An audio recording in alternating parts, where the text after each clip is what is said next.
우리의 걸음이 날마다 주를 의지하여 순종하는 걸음이 되게 하여 주시옵소서. 예수님 이름으로 기도드리옵나이다. 아멘. 이번 주일은 어린이 주일과 어버이 주일을 합쳐서 가정의 주일로, 이렇게 가정 주일로 예배를 드리게 되었습니다. 그래서 주일학교는 주일학교대로 선물과 또 과자 봉지를 준비를 했고요. 우리 어버이는 어버이대로 선물을 준비했어요. 근데 경계를 나누기가 참 힘든 거예요. 왜냐하면 어린이는 어린이대로 하고 어버이는 어버이대로 했는데 중간에 낀 세대가 있죠. 이 낀 세대도 뭔가를 줘야 되겠는데 고민이 되는 거예요. 이 낀 세대를 어떻게 할까 그러다가 경계를 허물었습니다. 그래서 과자 봉지와 캘리포니아산 호두 봉지가 있는데 이 두 가지 중에 원하는 걸 가져가세요. 그런데 이제 이 어르신은 결혼을 했느냐로 하겠습니다. 결혼을 하신 분들은 캘리포니아산 호두가 들어있는 봉지를 가져가시고, 그 다음에 다솔이 이하는 과자 봉지를 가져가세요. 그러나 낀 세대는 둘 중에 아무거나 가져가세요. 예, 아시겠죠? 예, 이해가 되셨나요? 예, 그래서 예배가 끝나고 교육관으로 우리 주일학교 어린이들은 다 모이세요. 그러면 우리 주일학교 선생님들께서 그 선물을 나눠 주실 거예요. 우리 주일학교 좋아요, 안 좋아요? 좋아요. 오랜만에 만났으니까 우리가 선물을 주고받을 때 기쁨이 더 커지겠죠. 교회에 모여서 이렇게 예배 드리는 것이 얼마나 감사한지 몰라요. 오늘 아침에 제가 주일 준비를 하고 집에를 간 게 새벽 한 2시쯤 됐어요. 2시쯤 갔는데 두 아이가 말똥말똥 안 자고 있는 거예요. 그래서 두 아이와 함께, 그게 2시에 먹으면 야식인가요? 뭐죠? 밤참이에요? 정체 모를 끼니를 먹고 저도 먹었구나. 저도 조금 먹었어요. 그리고 두 아이와 대화를 시작했는데, 아시다시피 여러분들 보시잖아요. 찬미는 저보다도 교회에 있는 시간이 사실 더 많아요. 제가 외부로 나가도 낮에는 늘 교회에 와 있으니까 저보다 교회에 와 있는 시간이 많은 찬미와 여러분이 1년에 한두 번 보는 찬주와 제가 같이 살고 있잖아요.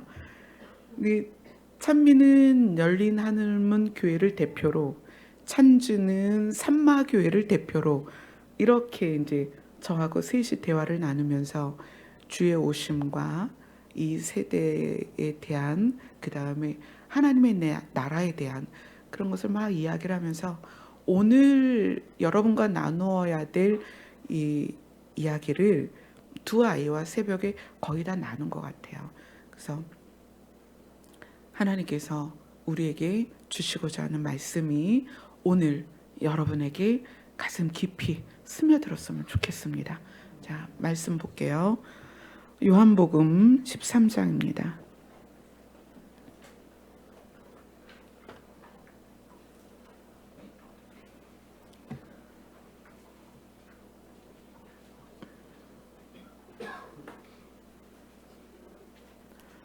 하율이랑 은서도 이따 꼭 선물 받아가야 돼요. 교육관으로 가면 주실 거예요. 자, 요한복음 13장 36절로 38절을 같이 읽겠습니다. 36절로 38절입니다. 시작. 시몬 베드로가 이르되 주여 어디로 가시나이까? 예수께서 대답하시되 내가 가는 곳에 내가 지금은 따라올 수 없으나 후에는 따라오리라. 베드로가 이르되 주여 내가 지금은 어찌하여 따라갈 수 없나이까? 주를 위하여 내 목숨을 버리겠나이다. 예수께서 대답하시되 내가 나를 위하여 내 목숨을 버리겠느냐? 내가 진실로 진실로 내게 이르노니 닭 물기 전에 내가 3번 나를 부인하리라.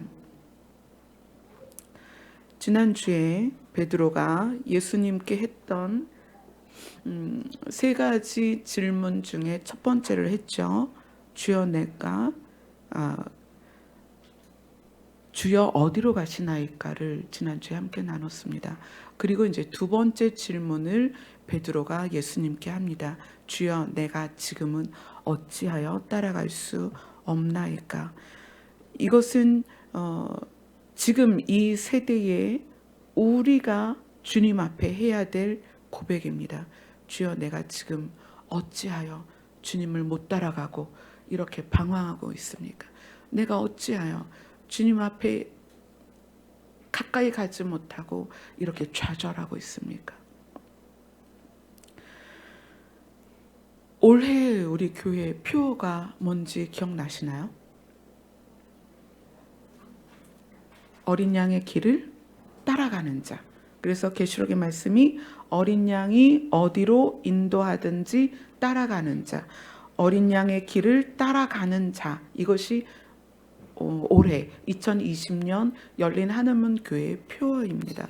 근데 베드로가 지금 예수님께 제가 지금 어찌하여 따라갈 수 없나이까 이렇게 이야기를 합니다. 근데 예수님은 뭐라고 말씀하시냐면 내가 지금은 따라올 수 없으나 후에는 따라오리라 이렇게 이야기를 하세요. 후에는 따라오리라. 도대체 이 후에는 뭘까요?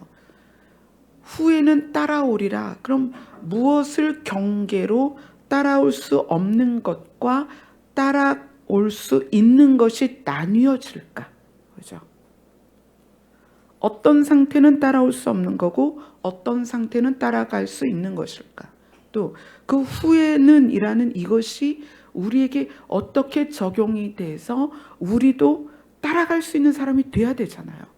그 후에는 이라고 말씀하신 예수님의 후에는 이것이 우리에게는 너무나 중요한 문제라는 거죠. 그래서 그것을 한번 보도록 하겠습니다. 요한복음 13장 7절로 한번 가보세요.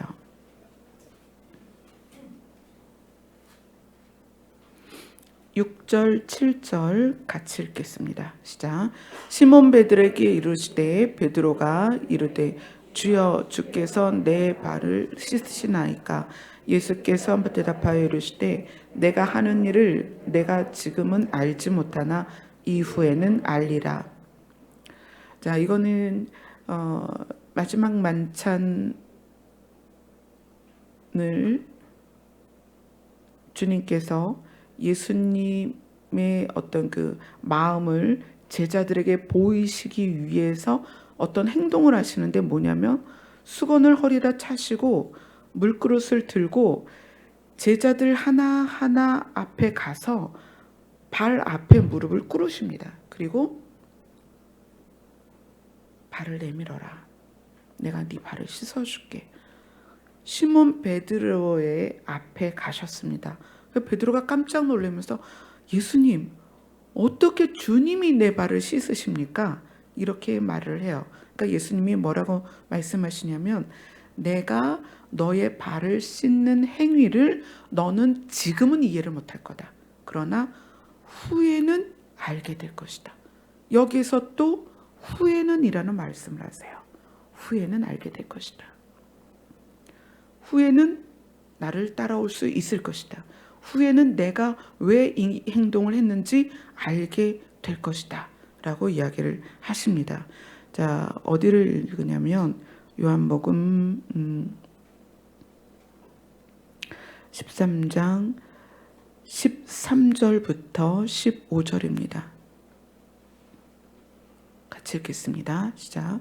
너희가 나를 선생이라 또는 주라 하니 너희 말이 옳도다. 내가 그러하다.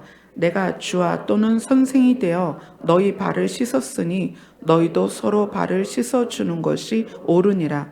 내가 너희에게 행한 것 같이 너희도 행하게 하려 하여 본을 보였노라. 너희가 나를 선생님이라고 부르는데 선생님이 제자들의 발을 씻어줬으니까 선생님도 제자의 발을 씻기는데 제자인 너희들이 서로 발을 씻어주는 것이 옳다. 나는 너희들이 해야 할 것에 대하여 본을 보여준다. 이렇게 말씀을 하십니다. 그리고 그것에 대해서 요한복음 13장 34절 35절을 읽겠습니다. 시작. 새 계명을 너희에게 주노니 서로 사랑하라. 내가 너희를 사랑한 것 같이 너희도 서로 사랑하라. 너희가 서로 사랑하면 이로써 모든 사람이 너희가 내 제자인 줄 알리라. 아멘. 자, 제가 여러분들에게 새롭게 사랑이라는 것의 개념을 알려드렸습니다. 사랑은 무엇이다? 살리는 것이다. 이걸 여러분 앞으로도 계속 기억하셔야 됩니다. 사랑은 살리는 것이다. 자, 그러면 요한복음 13장 34절 35절을 제가 읽어보겠습니다. 새 계명을 너희에게 주노니 서로 살려주어라. 내가 너희를 살려준 것 같이 너희도 서로 살려주어라. 너희가 서로 살려주면 이로써 모든 사람이 너희가 나의 길을 따라가는 것으로 알 것이다. 자, 이 새 계명에 대한 것의 개념이 구체적으로 이제 보이기 시작할 것입니다. 이것을 같이 읽겠습니다. 34절, 35절. 제가 아까 한 것처럼 그렇게 읽으시면 돼요. 시작. 새 계명을 너희에게 주노니 서로 살려줘라. 내가 너희를 살려준 것 같이 너희도 서로 살려줘라. 너희가 서로 살려주면 이로써 모든 사람이 너희가 내 제자인 줄 알리라. 아멘. 자, 그러면 예수님이 제자들의 발을 씻기신 것이 어떤 의미가 있냐면 요한복음 13장 10절을 같이 읽겠습니다. 8절을 같이 읽겠습니다. 시작. 베드로가 이르되 내 발을 절대로 씻지 못하시리이다. 예수께서 대답하시되 내가 너를 씻어주지 아니하면 내가 나와 상관이 없느니라.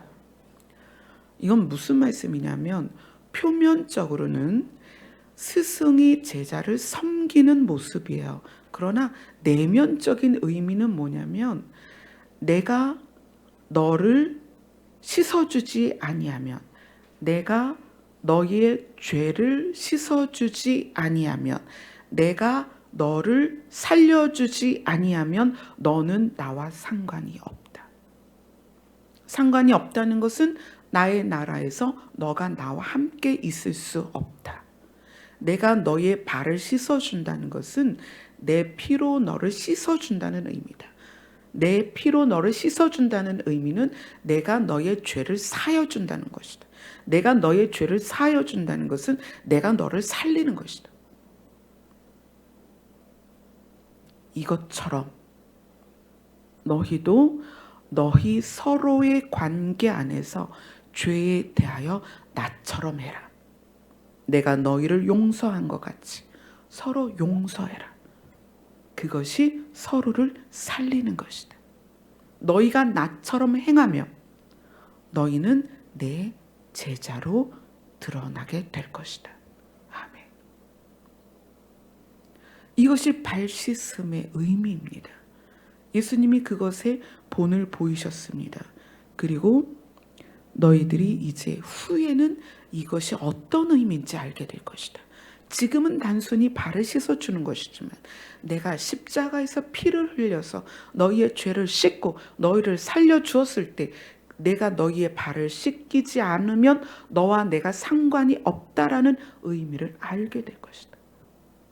내가 너의 죄를 씻고 너희를 살려줬기 때문에 살아난 너희가 영생을 얻어서 나의 나라에서 함께 있게 되는 것에 대하여 이제 너희들이 알게 될 것이다. 자, 이제 후에는 이란 말을 본격적으로 알아보도록 하겠습니다. 예수님이 말씀하신 거죠.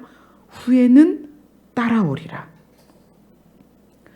예수님이 사랑에 대하여 구체적으로 많은 부분에서 행동으로 보이셨습니다. 그리고 서로 사랑하라고 말씀하셨어요. 서로 사랑하는 것에 있어서는 뭐가 중요하냐면 마음과 태도와 시각입니다. 예수님은 우리를 바라보실 때 사랑받을 만한가를 보지 않으셨습니다. 예수님이 우리를 사랑해서 생명을 주셨잖아요. 그런데 우리를 보실 때 내가 얘를 위해서 생명을 줄 만한가를 보신 게 아니에요. 예수님이 우리를 보실 때는 내가 이를 살려야 되는가. 그런데 두 부류가 있었죠. 바리새인들은 어떻게 했어요? 나는 옳아서, 나는 모든 부분을 잘해서 도움이 필요 없는 거예요. 그러나 죄인들은 어땠어요? 병든 자들은 예수님이 필요했던 거예요. 그래서 예수님이 가시는 곳마다 바리새인들은 예수님을 대하여 대항하고 저항하고 모욕하고 죽이려 했지만 죄인들과 병든 자들은 예수님의 이름을 애타게 불렀습니다. 나를 살려달라고. 예수님이 사랑을 베푸실 때 그들이 사랑받을 만한 무슨 짓을 했는가가 아니라 내가 살려야 될 대상인가를 보신 거예요. 그러면 우리는 이 땅에서 그 예수님의 시각을 가져야 되는 거예요. 사람들을 볼 때, 내가 살려야 될 사람인가? 나의 도움이 필요한 사람인가? 그리고 어떤 태도로 그를 살리고자 하는 마음의 태도로 사람들을 대하려는 거죠. 자, 요한복음 12장으로 갈게요. 요한복음 12장 24절로 26절입니다.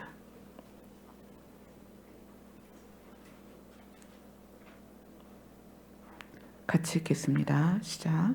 내가 진실로 진실로 너희에게 이르노니 한 알의 밀이 땅에 떨어져 죽지 아니하면 한 알 그대로 있고 죽으면 많은 열매를 맺느니라.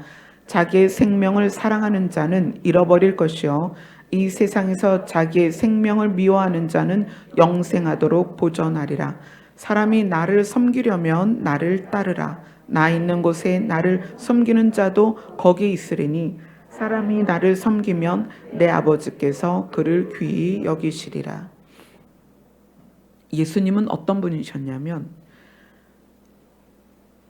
지금 읽은 부분에서 25절에 생명이 두 가지로 표현이 돼요. 하나는 자기의 생명, 이렇게 나오죠.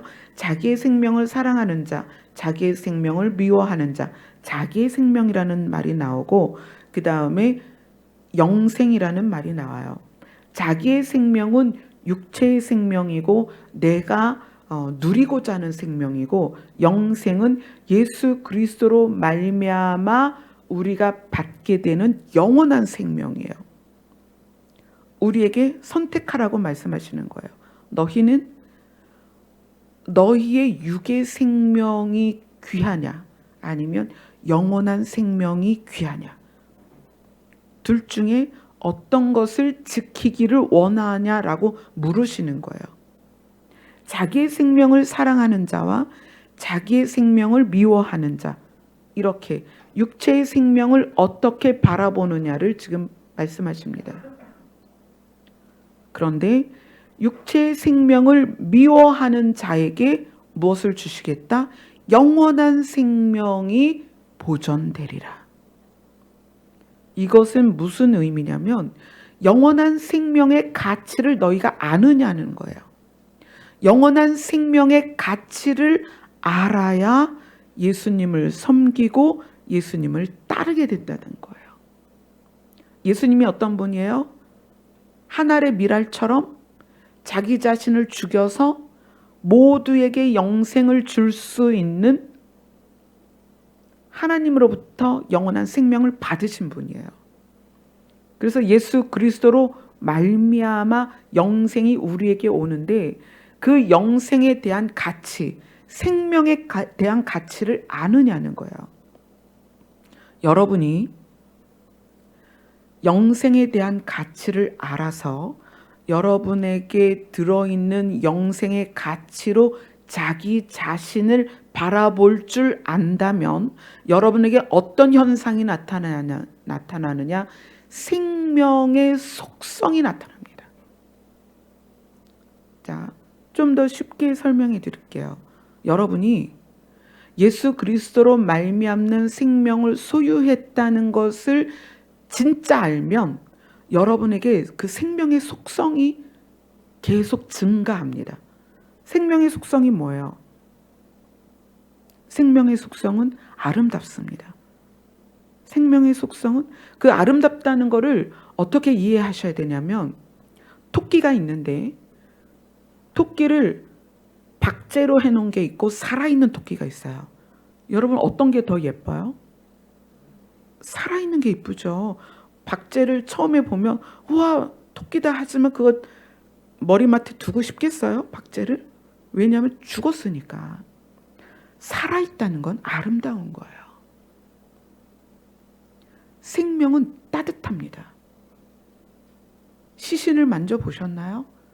저는 시신을 만져볼 기회가 많이 있습니다. 차갑습니다. 생명은 따뜻합니다.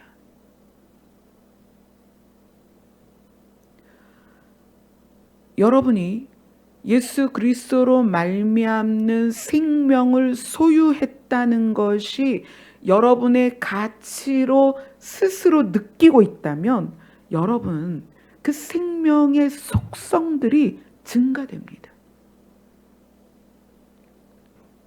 예수 그리스도의 생명은 빛이에요. 빛. 만약에 여러분이 그 예수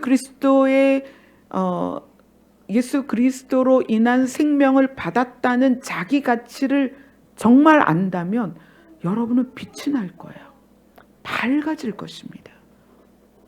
자기 스스로 어둠으로 가지 않아요. 생명의 속성. 여러분 이것을 이번 주간 내내 묵상하세요. 생명의 속성이 무엇인가? 살아있다는 것이 무엇인가? 이 생명의 속성이 여러분 안에서 여러분을 움직이는 원동력이 되게 하고 있느냐를 보시라는 거예요. 좌절하고 낙심하고 어둠 가운데서 일어나지 못하고 자존감이 땅에 떨어지고 그런 상태라면 교회를 다니고는 있지만 예수님을 믿었지만 그 생명의 속성이 내 안에서 살아있지 않다는 거예요. 보세요. 예수님을 따라간다는 것과 구원을 받았다는 것은 좀 다른 의미입니다. 예수님을 믿어서 구원을 받았습니다. 예수님을 따라간다는 것은 구원을 받은 사람이 구원을 이루는 과정을 간다는 거예요. 예수님을 따라간다는 것은 구원을 받은 자가 예수님의 장성한 분량까지 성장한다는 의미예요. 그럼 여러분 자신이 무엇을 봐야 되냐면 내 안에서 생명의 속성이 자라가고 있는가? 생명의 속성이 강해지고 있는가? 내가 생명의 속성을 누리고 있는가를 보셔야 된다는 거예요. 누가 예수님을 따라갈 수 있는가? 자기 안에 있는 영생의 가치를 아는 사람이 따라갑니다. 생명의 속성을 추구하게 되는 거예요. 아, 내가 예수님의 생명, 영생을 받았구나. 영생을 받은 자의 기쁨이 뭡니까?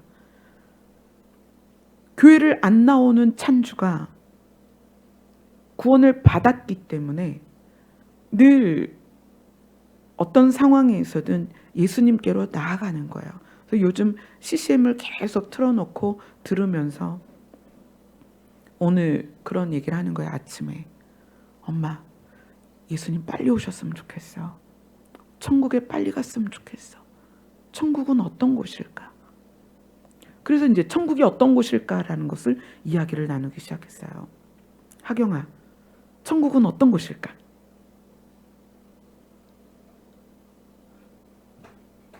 어떤 곳이? 좋은 곳.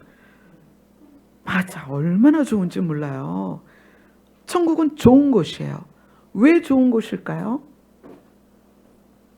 사망의 속성이 없단 말이에요. 우리는 예수 그리스도로 말미암아 생명을 얻었기 때문에 우리 안에 생명의 속성이 자라가고 있습니다.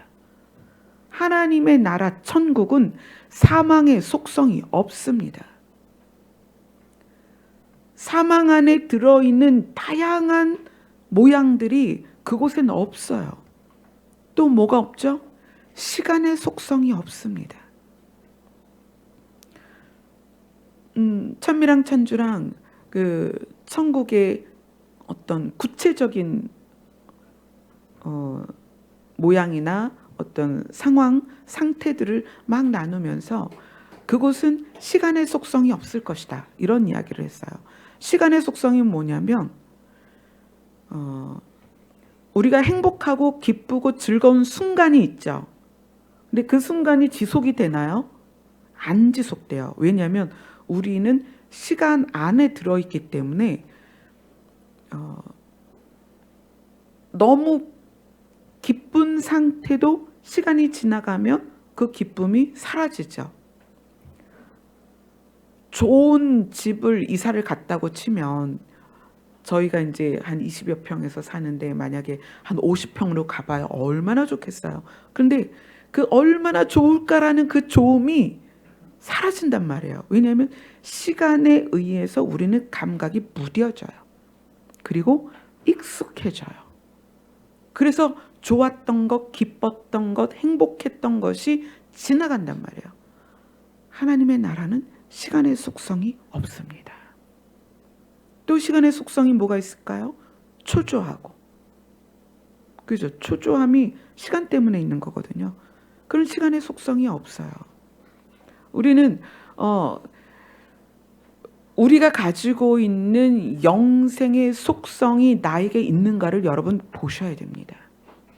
그 영생의 속성이 확장돼야 예수님을 따라갑니다.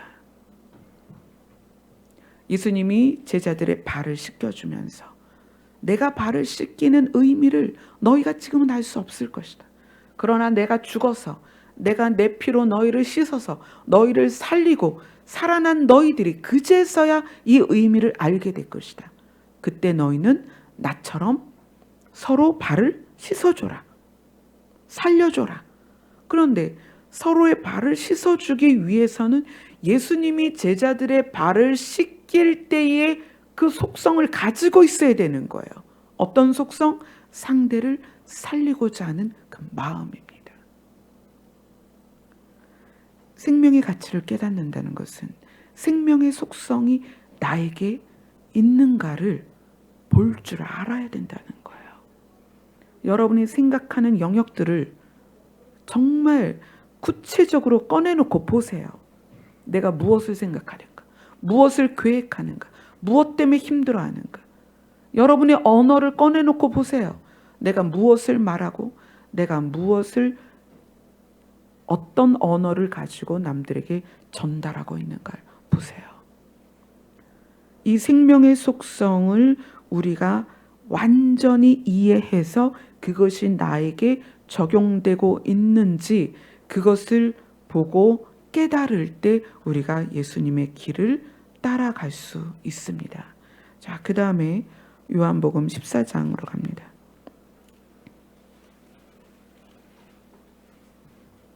요한복음 14장 12절부터 15절입니다.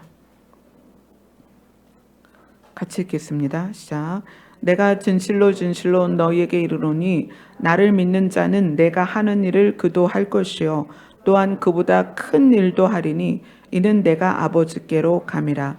너희가 내 이름으로 무엇을 구하든지 내가 행하리니 이는 아버지로 하여금 아들로 말미암아 영광을 받으시게 하려 함이라. 내 이름으로 무엇이든지 내게 구하면 내가 행하리라.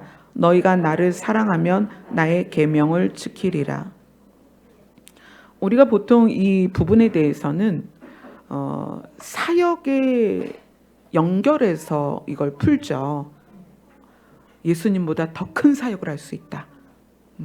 예수님처럼 죽은 자도 살리고 질병을 고치고 귀신을 쫓아내고 이런 것을 할 수 있다. 이렇게 생각을 해요. 그런데 12절부터 15절은 요한복음의 전체 흐름에서 보면 이거는 무슨 얘기냐면 내가 사람들을 살렸던 것처럼 너희도 그들을 살릴 수가 있다는 얘기예요. 그래서 마무리를 너희가 나를 사랑하면 나의 계명을 지키리라. 어떻게? 살린다는 거예요. 살린다. 자, 이거는 내 안에 있는 생명의 가치를 깨닫고 내가 영생하는 존재가 되었구나. 내가 이제 하나님의 나라에 가겠구나. 내가 하나님의 나라에서 예수님과 함께 있겠구나라는 것이 너무나 기쁘고 그것이 큰 가치로 나에게 느껴졌을 때 그것이 생명의 가치가 상대에게도 적용이 되는 거예요. 생명의 가치를 타인에게 확장시킬 때 우리는 예수님을 따라갈 수 있습니다. 시각이 변하는 거예요. 내가 그런 존재다. 그러면 공동체 안에서, 가정 안에서 나의 가족을 바라볼 때 보통 그러잖아요. 아내들이 남편을 바라볼 때 얼마짜리? 뭘로 얼마짜리를 하는 거예요? 수입, 쥐꼬리. 뭐에 의해서 쥐꼬리가 된 거예요? 수입. 그러니까 아내들이 남편의 어떤 등급을 나눌 때 보통은 수입으로 등급을 나눈단 말이에요. 내 남편은 쥐꼬리밖에 못 벌어와. 그래서 쥐꼬리 취급을 하는 거예요. 쥐꼬리가 귀해요, 안 귀해요? 까딱 잘못하면 갖다 버릴 거죠. 생명의 가치를 내가 깨달아서 그 다음에 그 생명의 가치가 상대에게 확장될 때 우리는 예수님을 따라갈 수 있습니다. 가족을 볼 때나 공동체 지체들을 볼 때 저 사람도 하나님이 영생을 주신 귀한 사람이야. 이 사람이 일을 잘하는지 못하는지 돈을 많이 버는지 못 버는지 외모가 출중한지 외모가 떨어지는지 이게 아니라 이 사람에게도 하나님이 아들을 통하여 영생을 주셨다라는 생명의 가치로 보는 시각이 확장되어야 예수님을 따라간다는 얘기예요. 그래서 자녀들에게 자녀가 공부를 잘 하든 못하든 엄마가 시키는 걸 제대로 하든 못하든 그 아이가 존귀하게 보여야 된다는 거예요. 아내가 음식 솜씨 없을 수 있잖아요. 그죠? 그러면 잘하는 남편이 해주면 되잖아요. 그죠? 근데 음식 못한다고 구박하고 따박하고 아내가 나이살 찔 수 있죠. 근데 그거를 옆집 A동 보니까 5 사이즈 입더라. 너는 어떻게 갈수록 7788 앞자리가 바뀌냐. 이래가면서 구박할 수 있단 말이에요. 우리가 내 자신의 생명의 가치를 알았다면 그것이 확장돼야 돼요. 여러분 요즘 그런 말을 하더라고요. 뼈 때리는 비유?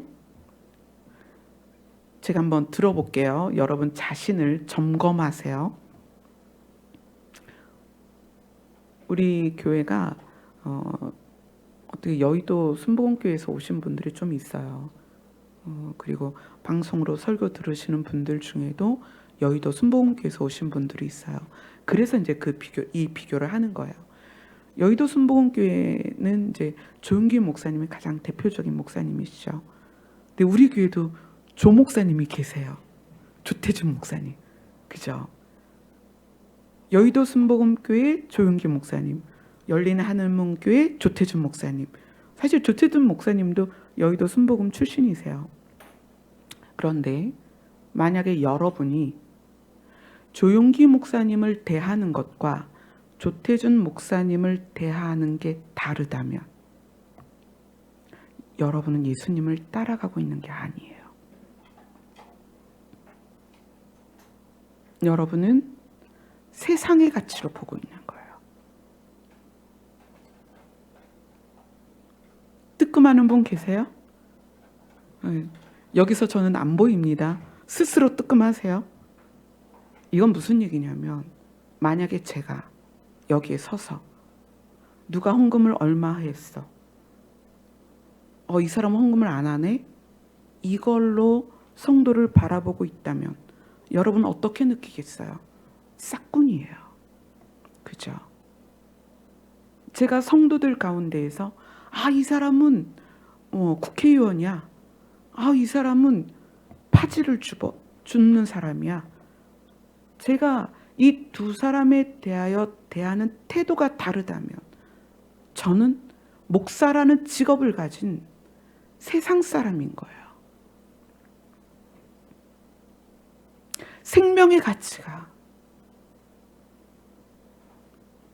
여러분 안에 머물러 있는 것이 아니라 사람들에게 확장돼야 됩니다.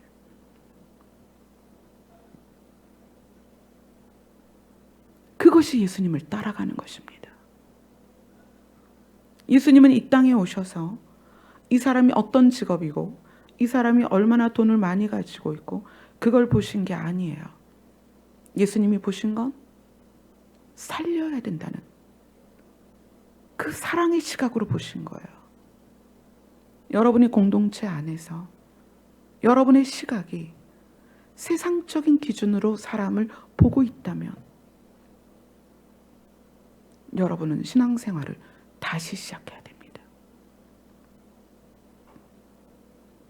여러분의 아내나 남편이나 자녀들을, 여러분의 부모를 공동체 안에서 여러분이 보고 있는 이 가족들을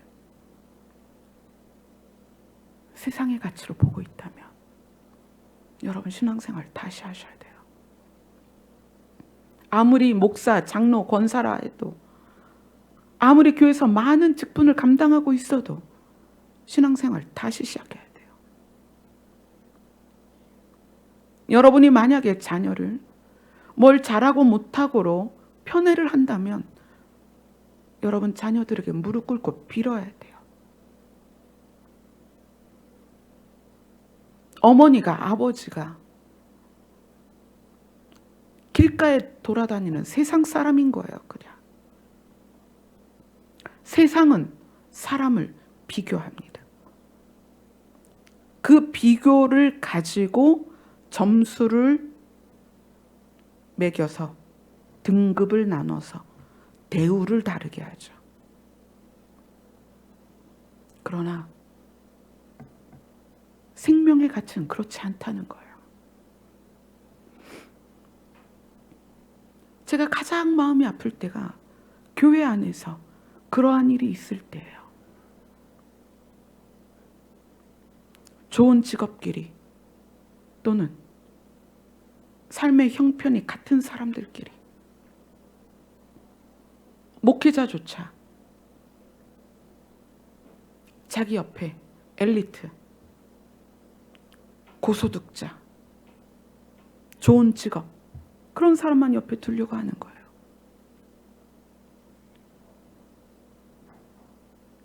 창세기 1장 1절부터 다시 시작해야 돼요.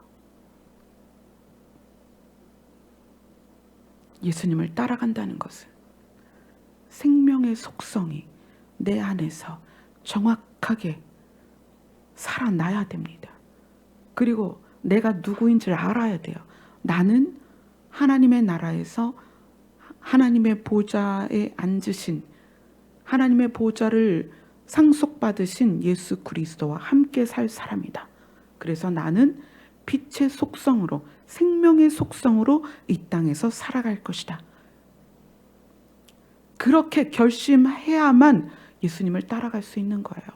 그 다음에 내가 대하는 모든 사람에 대하여 그 생명의 가치를 동등하게 줄 수 있어야 된다는 거예요. 예수님의 피는 십자가에서 누구에게는 70%, 누구에게는 30% 이렇게 주시는 게 아닙니다. 예전에 저도 저 자신이 세상적인 가치로 저를 판단했었습니다. 그래서 나는 이것도 못하고 저것도 못하고 이게 부족하고 그런 열등감이 수없이 많았습니다. 그런데 어느 날 기도할 때 주님께서 예수님의 사랑에 대하여 말씀하셨어요. 저는 그때만 해도 사역을 잘하고 이 잘한다는 것이 성과가 좋은 거예요. 사역의 성과가 큰 사역자들을 보면서 굉장한 열등감을 느꼈어요. 저분들은 저렇게 사용을 하나님께서 하시는데 나는 이 모양이야. 나는 하나님이 사랑하지 않나 봐. 나는 하나님이 조금 사랑하나 봐. 이런 열등감을 가지고 있었어요. 그런데 하나님께서 이렇게 말씀하셨어요. 나의 사랑은 모두에게 100%다. 나의 사랑을 찢어서 주는 것이 아니다. 나는 모두에게 각 사람에게 1대1로 내 사랑을 100% 준다. 예수님은 십자가에서 모든 인류를 살릴 수 있는 피를 흘리셨지만 피를 찢어서 주신 게 아니라 각 사람 한 사람에게 자기 피를 다 쏟으셨다는 거예요. 각 사람에게. 그것이 예수님의 사랑이고 아버지의 사랑입니다. 우리 어린 재은이나 우리 어르신 권사님이나 하나님의 동일한 사랑 안에 있습니다. 그리고 그 생명의 가치는 똑같다는 거예요. 우리가 그 가치로 사람들을 보고 있느냐는 거예요. 그렇지 못하다면 여러분은 다시 시작하셔야 됩니다. 처음부터 신앙생활 다시 하셔야 돼요. 아버지의 이름을 다시 부르셔야 됩니다. 여러분 처절하게 주님 앞에 앉으셔야 돼요. 여러분의 이 사람을 대하는 태도, 가치관, 시각 완전히 바꾸셔야 됩니다.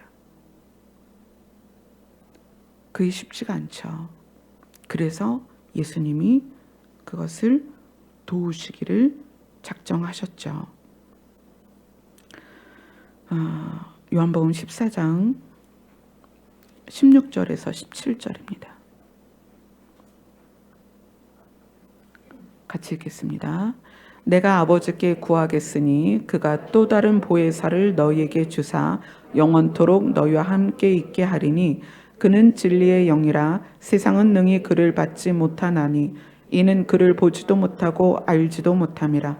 그러나 너희는 그를 아나니 그는 너희와 함께 거하시며 또 너희 속에 계시겠습니다. 15장 12절에서 15절 같이 읽겠습니다.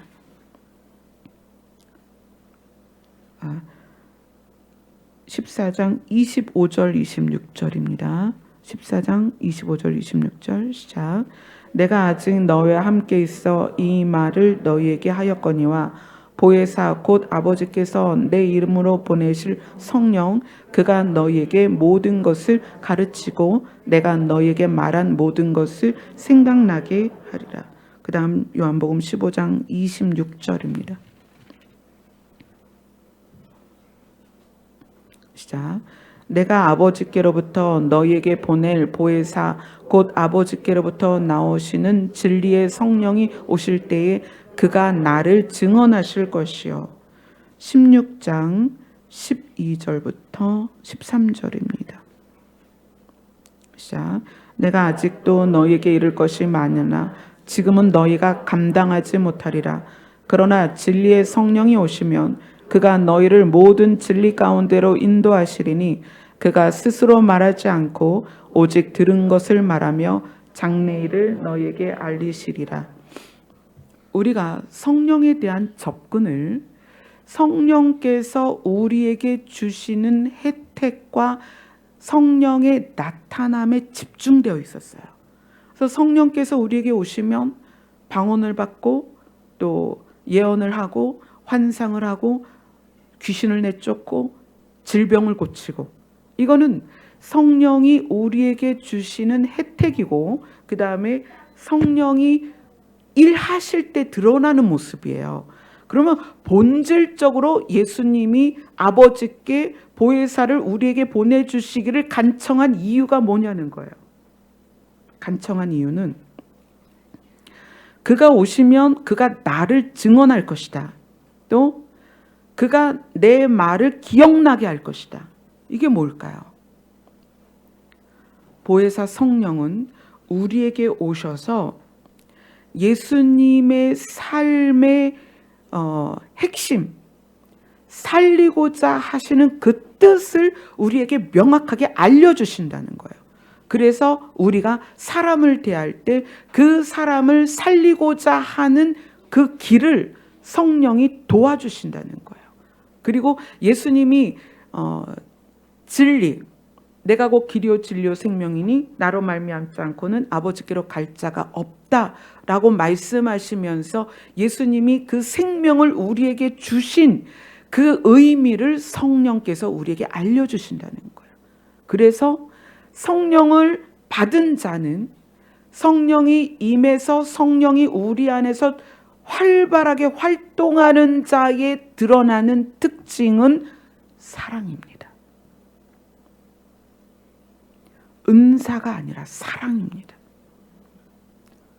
성령이 살아서 역사하는 사람의 삶에 두드러지게 나타나는 것은 대하는 사람들을 살리는 거예요. 은사가 아니라.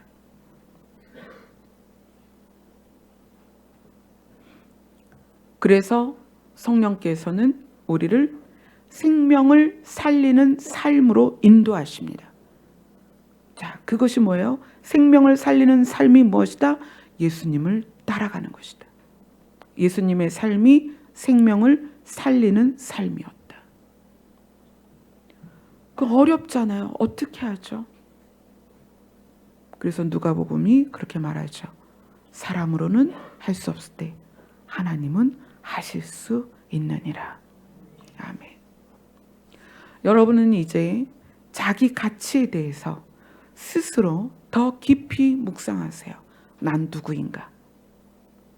나는 예수님과 함께 천국에 있을 사람이다. 자, 그 부분은 요한복음 15장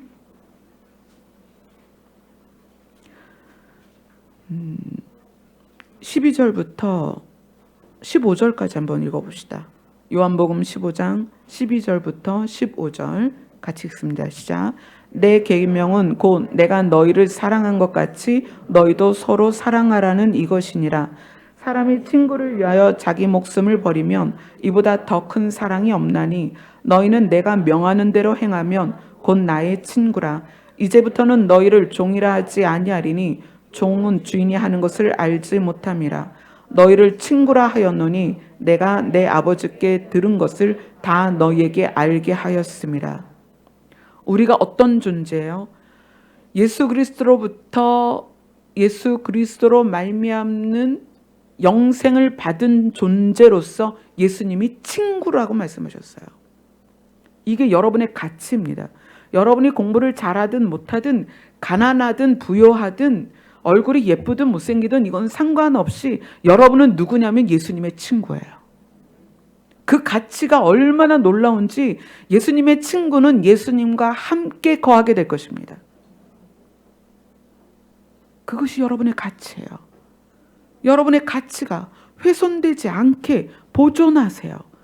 그 다음에 여러분이 보고 있는 이 공동체 지체들 모두가 예수님의 친구입니다. 만약에 여러분이 예수님의 친구를 함부로 대한다면 여러분은 예수님을 함부로 대하는 거예요. 소자에게 물 한 그릇 주는 것이 나에게 주는 것이다. 이 이야기는 바꿔서 말하면 연약하다고 무시하면 너 나를 무시하는 거다. 그거예요. 여러분은 날마다 생명의 가치를 생각하셔야 됩니다. 묵상하셔야 돼요.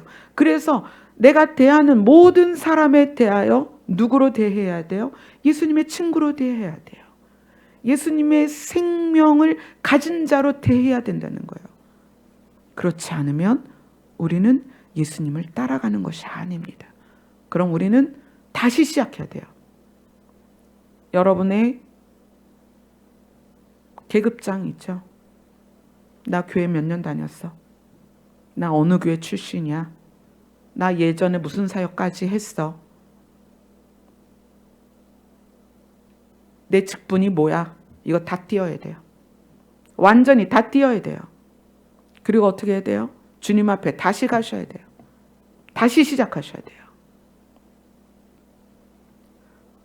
어린 양 예수를 따라가는 것은 생명의 가치를 알지 못하면 절대 따라갈 수 없습니다. 내가 지금 누군가에 대하여 업신여기고 비하하고 판단하고 비난하고 비판하고 이렇게 하고 있다면 정말 생명의 가치를 모르고 있는 거예요. 그래서 예수님이 제자들의 발을 씻기면서 이 의미를 너희가 지금은 모를 거다. 그러나 후에는 알게 될 것이다. 말씀하셨습니다. 여러분의 입술로 누군가를 저주하고 미워하고 있다면 여러분 다시 시작하셔야 됩니다. 여러분의 마음이 누군가에 대하여 업신여기고 눈을 흘기고 있다면 다시 시작하셔야 됩니다. 여러분이 50년, 60년 믿었어도 그건 생명의 가치에 의한 믿음이 아니라 세상의 가치에 의한 나를 위한 믿음이었다는 거예요.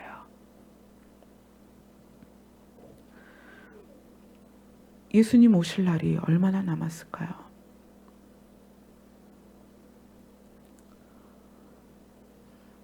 지금 되어지는 일들을 볼 때, 정말 예수님이 가까이 오셨구나. 마치 예수님의 숨소리가 들리는 것 같아요. 어떻게 하실 거예요? 하나님 앞에 머무르세요. 그리고 여러분 안에 있는 성령께서 활발하게 일하시도록 성령님과 교제하세요. 성령님께서는 예수님이 하신 말씀을 기억나게 하실 것입니다. 예수님의 말씀이 기억난다는 것은 예수님이 생명을 살리기 위해서 사신 그 삶을 우리에게 또렷하게 증언하신다는 거예요. 그리고 우리는 그 삶을 따라가게 될 것입니다. 아멘. 기도하겠습니다.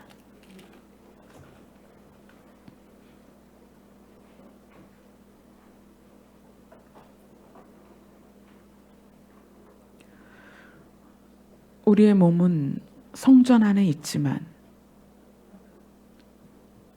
우리의 마음은 생명 안에 있지 못했었습니다. 우리가 교회를 다닌 기간은 너무나 긴데 그 시간만큼 우리 안에 생명의 속성이 성장하지 못했습니다. 이제 날마다 우리 자신 안에서 생명의 속성이 자라가도록 주님 앞에 머물게 하여 주시옵소서. 예수님 이름으로 기도드리옵나이다. 아멘. 우리에게 주신 말씀을 기억하면서 함께 찬송하겠습니다.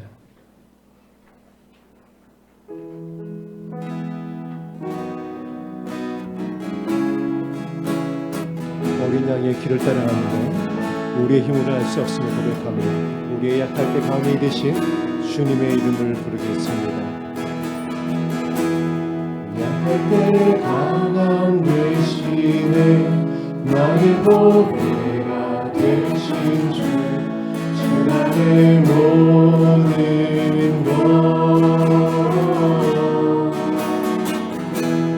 주 안에 있는 보물을 나는 포기할 수 없네 주 나의 모든 것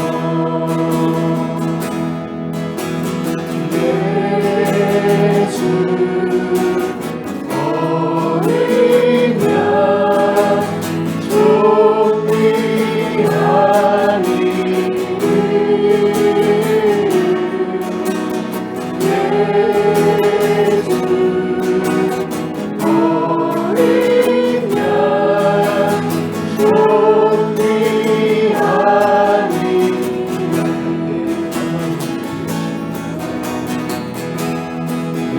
내 강한 대신에 나의 보배가 되신 주 나의 모든 것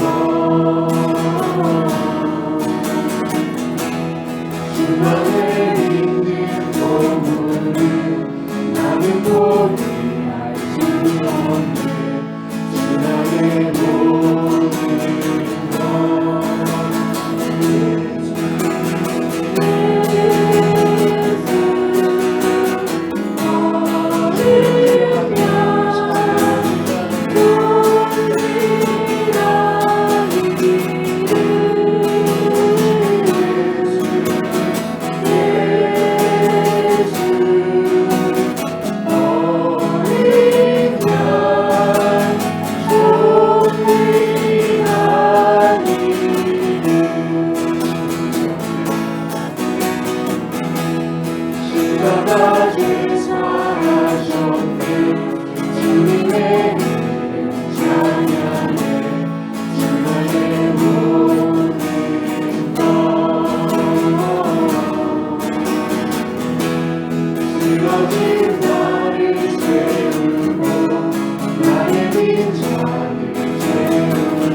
이 시간 말씀에 의지하여 간절히 합심하여 기도하겠습니다.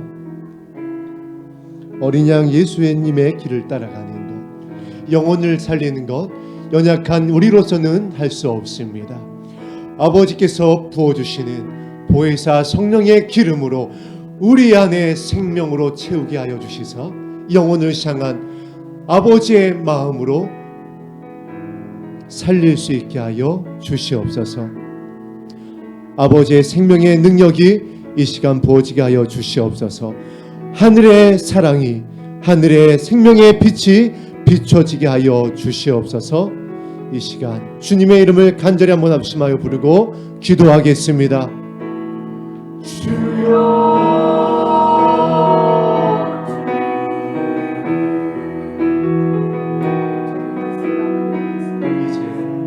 이전에 연약했던 우리의 모습이 지나가기를 원합니다. 육신에 속하였었던, 세상에 속하였었던 우리의 옛사람이 십자가에 못 박히게 하여 주옵소서. 주와 함께 죽고 주와 함께 살기를 원합니다. 이제 우리에게 생명을 주시는, 우리를 향하여 친구란 말씀하여 주신 어린 양 예수님의 길로 행하기를 원합니다. 내 이웃을 내 몸과 같이 사랑할 수 있게 하여 주시옵소서. 나의 아내를, 나의 남편을, 나의 자녀를, 이 공동체를 삶의 현장에서 만나는 아버지께서 살리기 원하는 영혼들을 향하여서 생명을 주시길 원하는, 살리길 원하시는 아버지의 마음으로 섬길 수 있게 하여 주시고 그 발을 씻길 수 있게 하여 주시옵소서. 이 능력을 주시는 보혜사 성령님, 이 시간 기다립니다. 주님의 이름을 부르며 찾고 구하고 두드립니다. 우리 안에 부어 주시옵소서. 아버지여, 우리로서는 할 수 없습니다. 연약한 우리가 할 수 없음을 이 시간 보좌 앞에 엎드려 아버지의 이름을 부르며 주의 긍휼을 구합니다. 아버지 얼굴빛을 비춰 주시옵소서. 하늘의 문을 열어주시고 주의 영을 한량없이 주의 백성에게 부어주시어서 이제 내가 사는 것이 아니요 내 안에 계신 예수 그리스도의 생명으로 살게 하여 주시고 이제 이후로는 어린 양 예수의 길로 행할 수 있게 하여 주시옵소서. 아버지의 영광이 되어지며 아버지의 기쁨이 되어지는 다시 오실 주님의 길을 예비하는 거룩한 주의 백성 되게 하여 주시고 이 교회가 되게 하여 주시고 우리의 자녀들이 되게 하여 주시고 우리가 살리길 원하는 우리의 가정에 우리의 친족이 되게 하여 주시옵소서. 하늘에서 듣고 응답하여 주시옵소서. 아버지의 뜻을 이루어 주시옵소서. 사랑의 하나님, 오늘 우리의 예배를 받아주시고 어린 양 예수님의 보혈로 덮어주시사 이제 죄와 어둠과 사망의 권세를 이기고 우리에게 자유를 주시는 주님의 길로 행하게 하여 주옵소서. 감사드리며 예수님의 이름으로 기도합니다. 아멘. 말씀에 의지하여 기도한 주의 백성의 마음의 중심을 받아 주시옵소서. 아버지께서 거룩한 보좌의 금제단 위에서 올려진 이 기도를 들으시고 하나님의 성령으로 충만하게 하여 주시옵소서. 예수님 이름으로 기도드립니다. 아멘. 우리에게 생명을 주시길 원하시는 아버지 하나님의 사랑을 소망하며 기쁨으로 박수하며 찬양하겠습니다.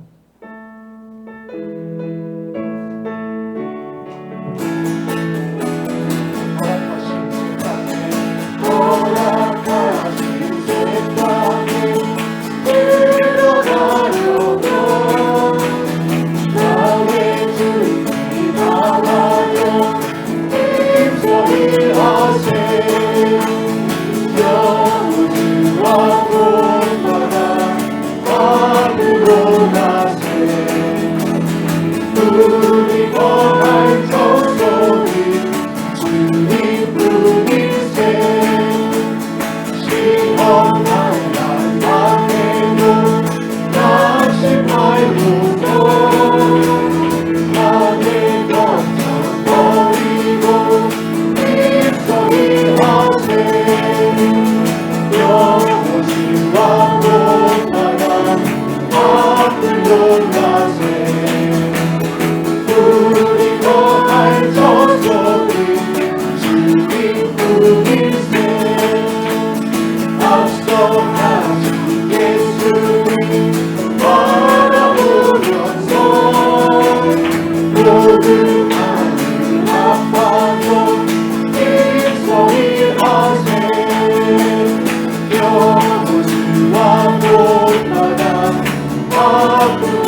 찬양을 받아 주소서.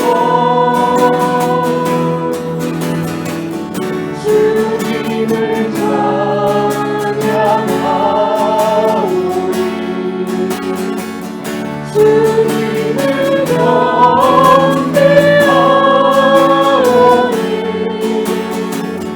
왕이신 예수여 오셔서 좌정하사 다스리시기에 왕이 되어주시옵소서. 예수 우리 왕이여 이곳에 오셔 우리 마음의 중심 가운데 오시옵소서. 우리의 예배의 자리에 함께하여 주시옵소서.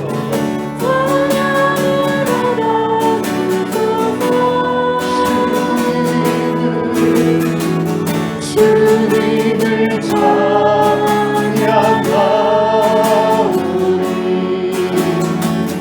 주님을 경배하오니 왕이신 예수여 오셔서 좌정하사 다스리 주님을 찬양하오니 주님을 찬양하오니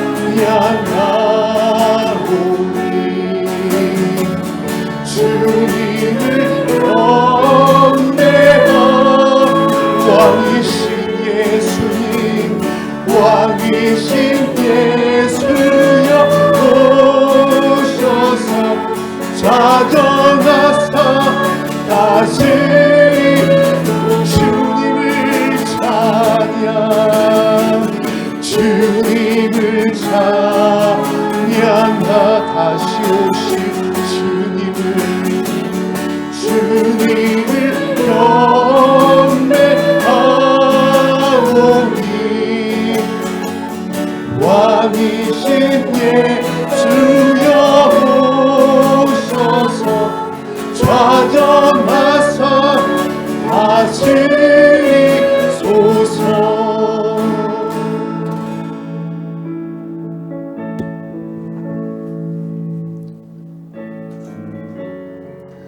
어린 양의 길을 따라가기 위해서는 내가 지금 누구인가 아는 것이 중요합니다.